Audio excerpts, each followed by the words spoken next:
I'm at the European Development Days in Brussels, and with me is Philip Bloomer, Director of Campaigns and Policy with Oxfam GB. Phil, thank you so much for being here. Thank you. Are we seeing another food crisis right now, a la 2008? Well, we're already in a food crisis in the sense that the prices have not gone down since 2008 to the levels that they were before. We don't know whether we're entering into another very major food price spike, or whether in fact the food prices may just stabilize again. But if they do stabilize, it will be at a higher level than before, bringing further stress and difficulty and damage to the lives of poor people who depend on buying food for their meals. What are some of the drivers here? Some of the biggest drivers that there are inevitably what we're seeing at the moment is climate change that is affecting so much of the world. The price spike at the moment has been particularly because of the drought in the Midwest of the United States, as well as the heat wave in the steppes of Russia. But we've also got good news in the sense that diets are changing and becoming more protein rich in much of Asia. But that's again putting more pressure into the markets as it takes more to produce animal protein. It takes more grain than just eating the grain itself. And then finally, you've got things like the biofuels mandate of the European Union and the biofuels subsidy in the United States.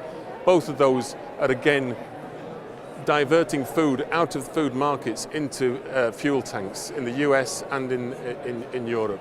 And that's tightening the market.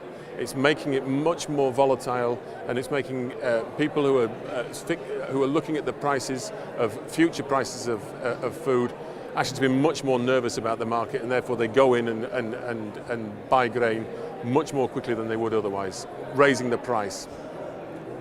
What kind of commodities are particularly affected right now? So at the moment, the big areas are maize and wheat. Rice has not been affected, so in many of those rice-producing countries, there is much less effect. The problem is that we've got a very big effect in some of the most important staple grains of some of the poorest people in the world, and particularly in sub-Saharan Africa. Then what are some of the solutions that we need to explore in order to prevent this from getting worse and from happening again? Well, one of the big issues that we face as Oxfam is the fact that right now, in terms of the short-term response to these food price crises, whether it's the Sahel, West Africa, or whether it's the Horn, Somalia and Ethiopia, is, to be honest, the humanitarian system is being overwhelmed by climate change and the impact of climate change. The number of weather-related emergencies that are happening simply means there isn't the money now in the coffers. And so we need to make sure that we are reaching the development aid figures that are necessary, the 0.7% that the rich countries promised back in the 70s and very few have ever achieved. That would mean that at least we would have the money to be able to respond and provide food where it's necessary.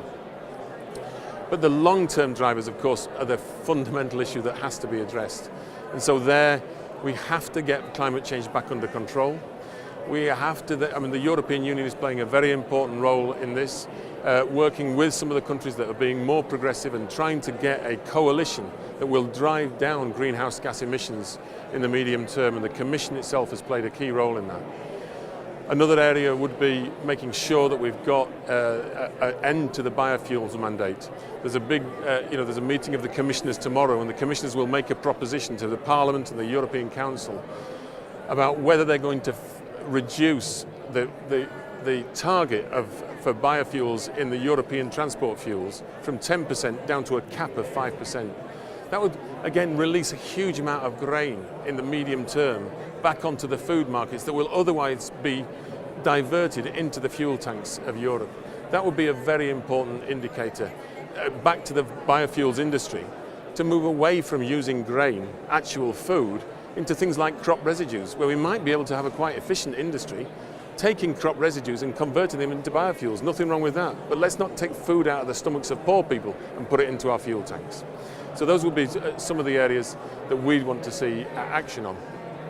Oxfam is an organization that is known for working across sectors. You deal with development issues, you deal with trade issues, you deal with climate change. Do you think that the challenge here also is that not many organizations are working across these sectors?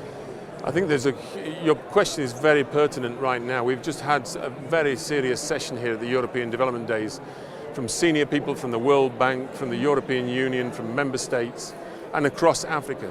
And they're all calling for a big effort now on resilience.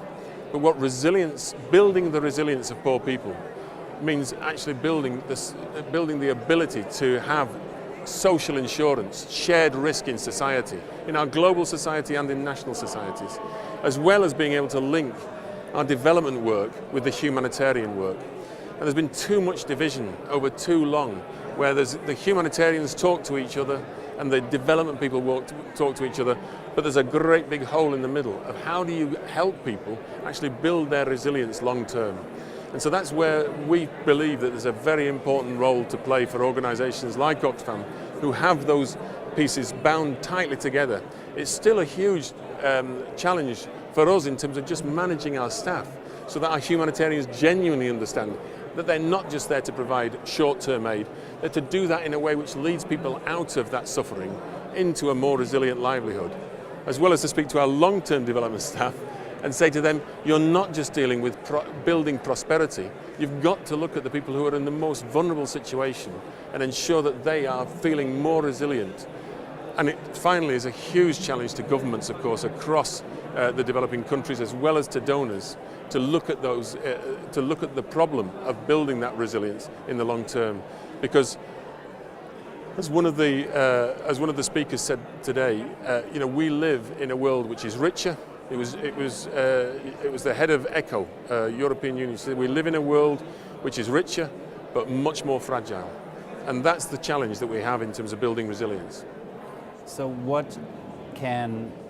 let's start with the multilaterals and the bilateral donors. What can they do and what should they do differently?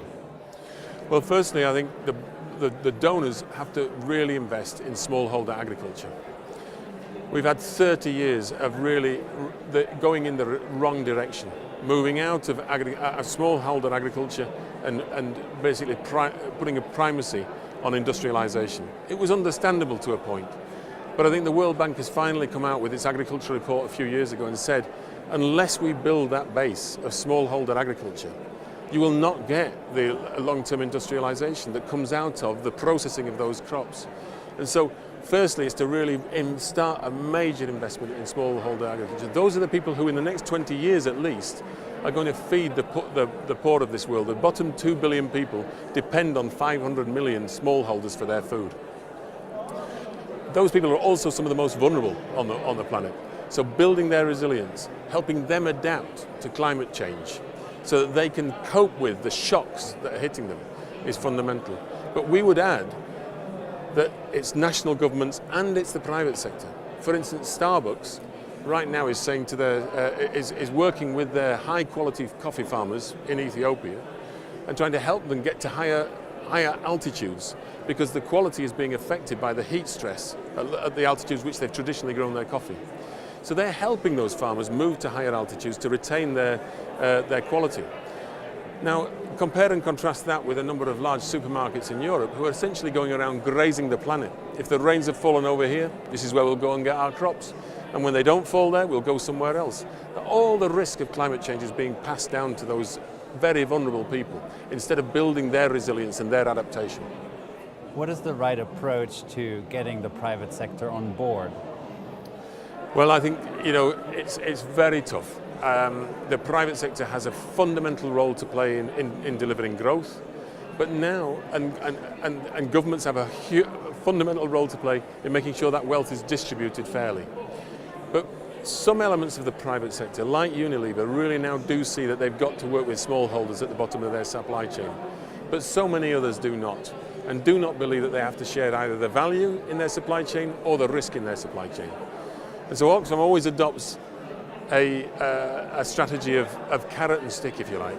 There's a big incentive. We will work with people who are moving in the right direction, who want to do the right thing for the poorest and most vulnerable people on this planet. But equally, there are many that don't want to do that. And we will encourage people to take leadership, like the Unilevers and Starbucks of this world, but we'll also hit hard at those that refuse to move, and will quite ruthlessly pass on the the shocks and the risks of their supply chain and pass very little of the wealth of that supply chain. Are you confident that we will weather this storm right now, and where do you see us in 2 years and 5 years? Well, I think in 2 years we will see little change, unfortunately. I do think we are seeing an arithmetic increase in the number of extreme weather events that are creating these crises, whether it's droughts or floods. And so that's not going to change in the short term. I do believe that there's a real opportunity to build resilience, where people can, over a period of 5 years, smallholders could become much more able to cope with those weather shocks that hit them and the economic shocks which are increasingly hitting them.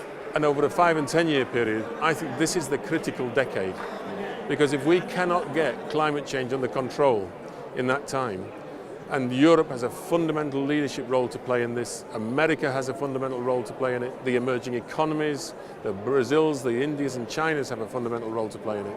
If we can't get emissions under control, then we will not be able to, in any way, have a bet on the future in terms of the welfare and the shared prosperity of this planet that we share. Well, we'll be watching that very closely. Thank you so much for being with us today. Thank you. And thank you so much for watching. Stay tuned to Devex.